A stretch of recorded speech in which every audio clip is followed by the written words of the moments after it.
but thou shalt conceive and bear a son.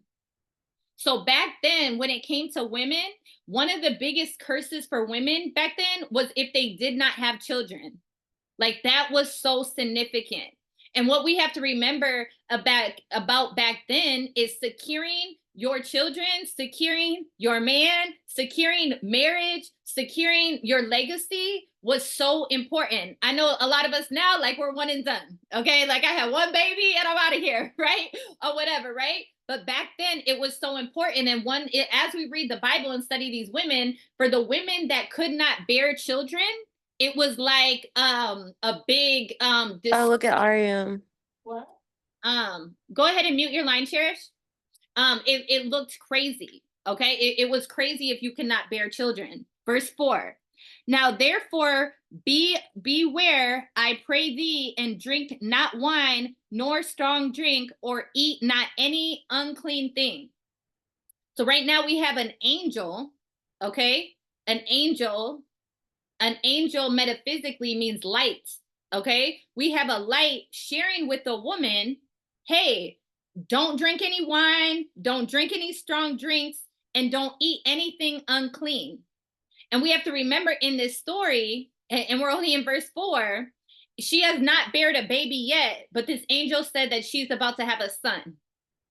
Verse 5, for lo, thou shalt conceive and bear a son, and no razor shall come on his head, for the child shall not be a Nazarite, or be a Nazarite unto God from the womb, and he shall begin to deliver Israel out of the hand of the Philistines. Back then, and we know from previous stories, the hair of somebody was so important. So when I break this down, your hair means strength. In this time, your hair was strength.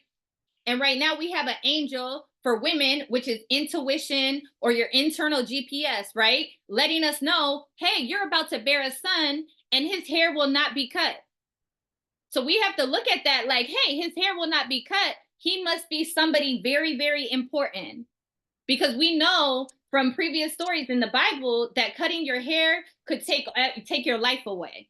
Okay? We learned that in the story, if you guys are familiar with Samson and Delilah, right?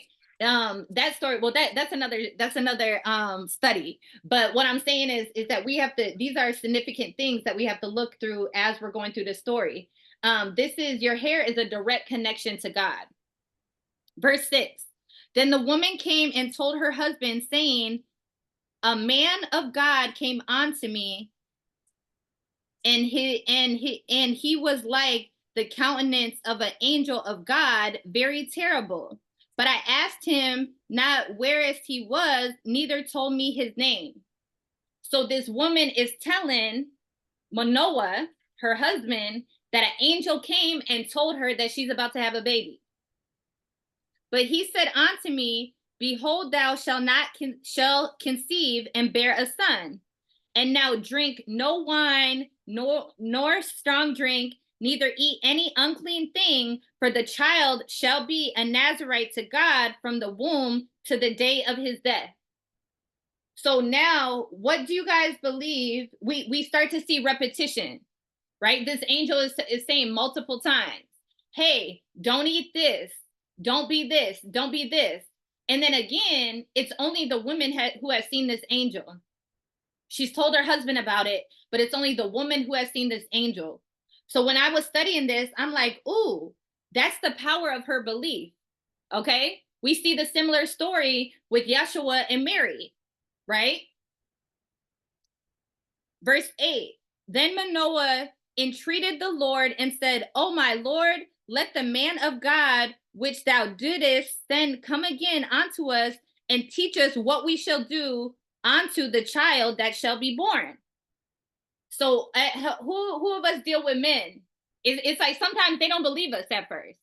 So he's like, yo, let me pull up. Who is this angel telling you that you're about to have a child? And what are we supposed to do with this kid?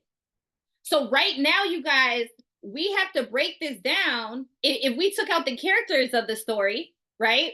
We have a masculine brain that needs the logical things of why do we need this child? What's going on with this child? Who's telling you about this child?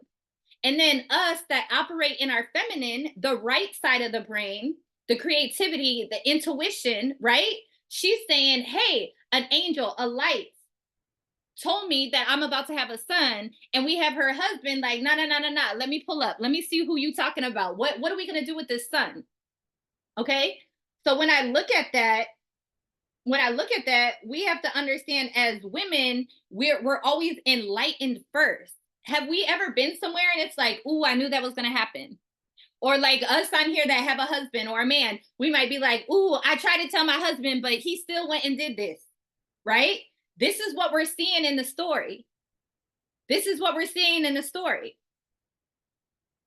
Verse 9, and God hearkened to the voice of Manoah, and the angel of God came again unto the woman, and she sat in the field, but Manoah, her husband, was not with her.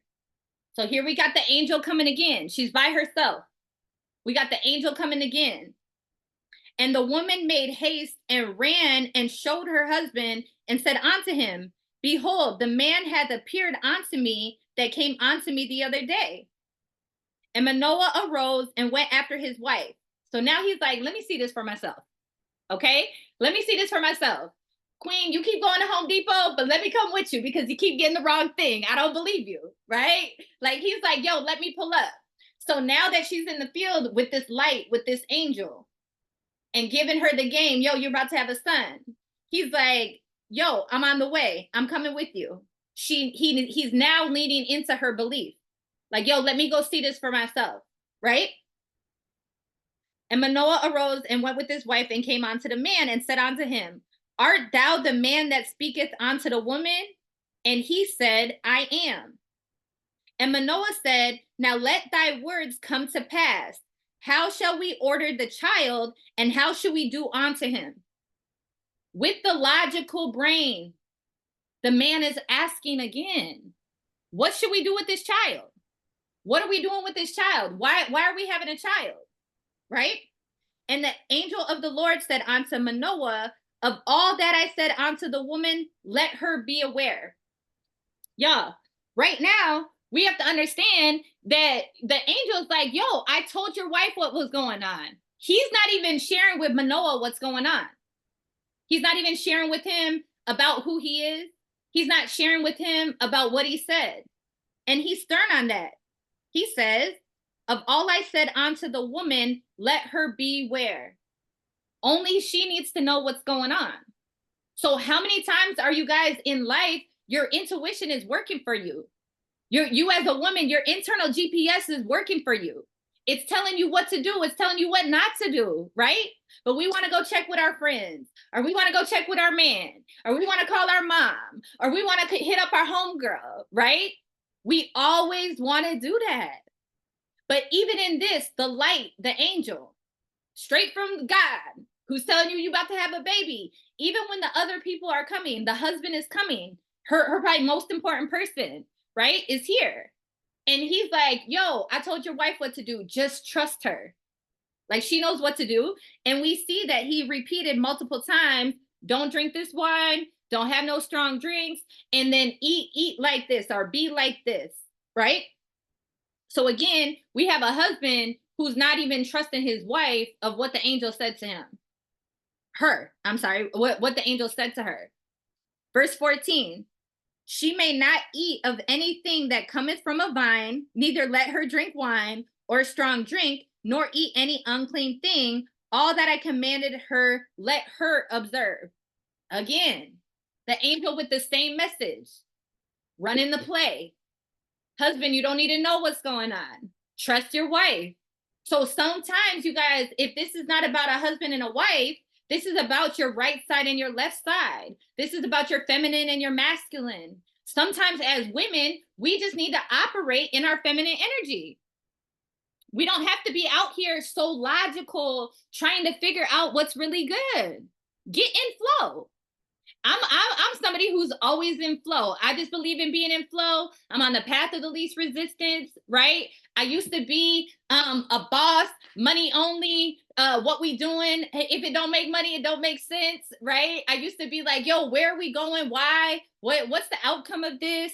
Why are we even wasting time? What are we doing? Right? That's the logical side of our brain that even this angel is saying, trust the woman, trust the intuition, trust the belief, trust what's going on. Okay, are y'all with me? Y'all with it? Good. Thank you. All right. Okay, perfect. Verse 15. And Manoah said unto the angel of the Lord, I pray thee, let us detain thee until we shall have made ready for a kid for thee. So do you see how the husband is still pressed? He's like, yo, tell me what we supposed to do. Sometimes for us that have had children, it's like the dad kind of gets crazy in pregnancy, right? But then when the baby comes out, and a lot of older women, they'll be like, oh, he's just preparing for the baby mentally and things like that. They always want to know what's up. The baby, you could be 1 month pregnant. He's like, well, how much is daycare going to be? Okay. They always want to know the logical side, right? Verse 16. If you guys are just joining us, we're in Judges chapter 13, verse 16. And the angel of the Lord said unto Manoah, though thou detain me, I will not eat of thy bread. And if thou wilt offer a burnt offering, thou must offer it unto the Lord. For Manoah, not that he was an angel of the Lord. This gets crazy, y'all. This gets different. This is not about, so back then, people would offer things like burnt offerings, right? In the Bible, when you talk about a kid, it means a goat. Okay, so he's offering him things, right? But what do we know about an angel? It's not a person. It's not a person. So if I'm not a person, I cannot eat. And in this verse right here, we're seeing that the angel said, yo, I can't even eat this. I'm not going to eat it. But still bring the offering. Why? Because this is a blessing straight from God. The angel is the messenger. One of my homegirls, she always calls me the messenger, right? Just her real life angel, right? Like just the messenger, right? So what happens is that the Manoah, just a standard thing of a man back then, bringing offering because he knows that he's about to bear a child, even though there's no evidence, just the belief of his wife, right? But he's saying, the angel's saying, I can't even eat that because we know that an angel can't eat. It's not a person. But still, bless God for putting you in position to birth a child, right? And Manoah said unto the angel of the Lord, what is thy name? What that when thy sayings come to pass, we may do in the honor. So now Manoah starts to have a little bit of belief, okay? He starts to have a little bit of belief. He's kind of believing, right? He has a little bit of belief, and he's letting you know, hey, the standard thing for me to do would be bless you, right? Bless you for this. But the angel is saying, yo, I don't even have a name. I don't even have a name, and I'm not going to tell you. And the angel of the Lord said unto him, why askest thou thus after my name, seeing it is a secret? Why do we need to know? Why do we need to know the name, right? So Manoah took a kid with a meat offering and offered it upon a rock unto the Lord. And the angel did wonderlessly, and Manoah and his wife looked on. So even though the angel said he was not going to eat, the family still brought the goat and the offering